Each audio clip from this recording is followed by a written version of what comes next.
Chris, Federico, hi. Federico, to you first. There's a lot of talk about adaptation and resilience at this COP. What does that mean for food systems? What it means for food systems is obviously having food on the table is very important. We're seeing that the impacts of climate change will affect those food systems and the ability to produce enough for the world. Concretely, we have what's called a triple gap. It means that by 2030, we need to produce 17% more diverse food on the same amount of available land because we need to leave room for nature with 21% less emissions.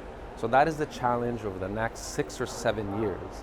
And so what that means is that we need to find the ability, and it does exist, we need to actually increase our existing ability for high-yielding, resilient, and adaptive practices. Practices that give more yield, are more diverse, are more localized, are more fair to people, and produce local economies. And that's what's going to be a buffer for the inevitable climate change that hopefully we will be able to keep between only 1.5 average increase with respect to pre-industrial levels. Chris, what are the key priorities for Africa's food system, given that the countries here will be disproportionately affected by climate change? That's right. I mean, I think as we model out to about 4 degrees Celsius increase, we'll see yields of crops like maize and wheat go down by 50%. We can't afford to do that. But we also shouldn't be relying on those types of crops. There are great African crops. There are millets and sorghums and teff in places like Ethiopia, which we need to make sure that people are continuing to grow. We need to have more research and development into those seed systems and into the distribution of those seeds so that farmers are growing African foods in Africa. So we're really hoping to see a lot more diversity and a lot more scaling of the input companies which are needed in order to make sure that people can use these high-yielding, resilient, and adaptive practices. Integrated pest management, solar-powered irrigation, and more organic soil nutrient companies are going to be critical to help Africa really adjust to the reality of climate change. Chris, what are some of the interesting food system transformation models that you've seen? Yeah, there's one that we're working on right now with a host of other organizations called the Fortified Whole Grain Alliance. It's really taking a demand-led view, which is to say if we produce more fortified whole grain products, we can actually reduce the amount of food we require by about 40% because you're keeping that grain intact rather than removing parts of it that go into the animal feed stream. That's exciting because what we're doing is using institutional procurement through schooled feeding programs to introduce, or maybe in some cases reintroduce these foods to kids who then will have a taste for it for the rest of their lives. And they're far more nutrient dense, and because they're fortified, they get rid of this problem of micronutrient deficiencies.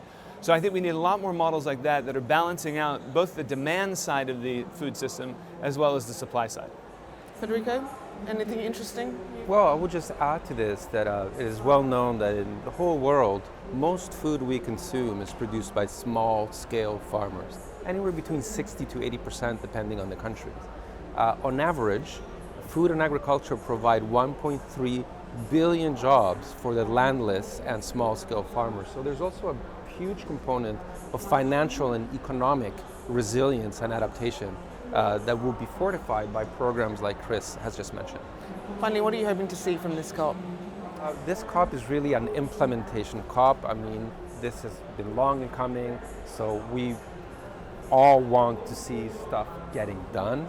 And what that means is exactly as Chris has said, to be able to land this into complete projects that address many issues in one go, so health, children's education, nutrition, etc. So a lot of implementation and of course a lot of finance for that implementation, and that finance needs to go to the global south whose needs for adaptation are really significant.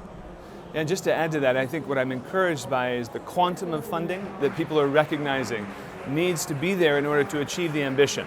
We need to be talking in billions or even trillions in order to believe that places like Africa are going to have enough investment to truly transform their food system to be more adaptive and resilient. And I'll leave you with one number.